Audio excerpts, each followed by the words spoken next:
Welcome to Bodi RJ சமையல். இன்றைக்கி நம்ம பார்க்க போகிற ரெசிபி பூண்டு கார சட்னி. வாங்க அதை எப்படி செய்யலான்னு பார்க்கலாம்.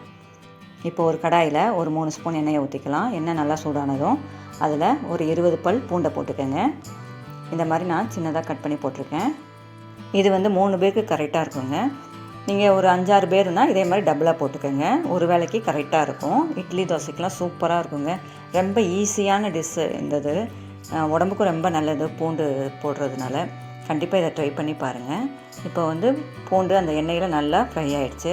இது கூட நம்ம தக்காளி 2 இந்த மாதிரி பொடியாக நறுக்கி போட்டுக்கலாம்.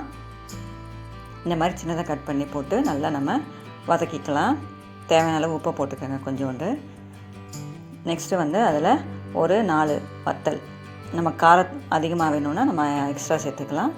இல்லாட்டி அளவாக இருக்கணும்னா நீங்கள் அதுக்கு தகுந்த மாதிரி நம்ம போட்டுக்கணும். ஒரு 2 கீத்து தேங்காய் அதை மட்டும் போட்டுக்கா போதும். நமக்கு ரொம்பலாம் வேணாம். ஒரு 2 கீத்து மட்டும் சின்ன பொடியாக நறுக்கி போட்டுக்கோங்க தேங்காவை. இப்போ கொத்தமல்லி வந்து நீங்கள் ஒரு 4 கொத்தை இந்த மாதிரி போட்டுக்கோங்க. ஏன்னா இந்த கொத்தமல்லி ஃப்ளேவரும் பூண்டு ஃப்ளேவரும் உங்களுக்கு சூப்பராக இருக்குங்க. நல்லாயிருக்கும். நீங்கள் சட்னி சாப்பிடும்போது உங்களுக்கு தெரியும்.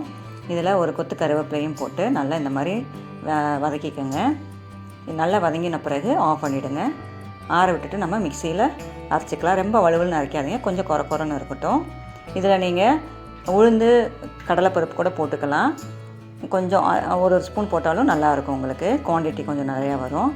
இப்போது இந்த மாதிரி அரைச்சி வச்சுக்கோங்க. குறன்னு அரைச்சிக்கோங்க. இதில் அரைச்சிட்டு நீங்கள் கடுகு உளுந்தம்பருப்பு கருவேப்பிலை போட்டு தாளித்து கொட்டிக்கலாம்.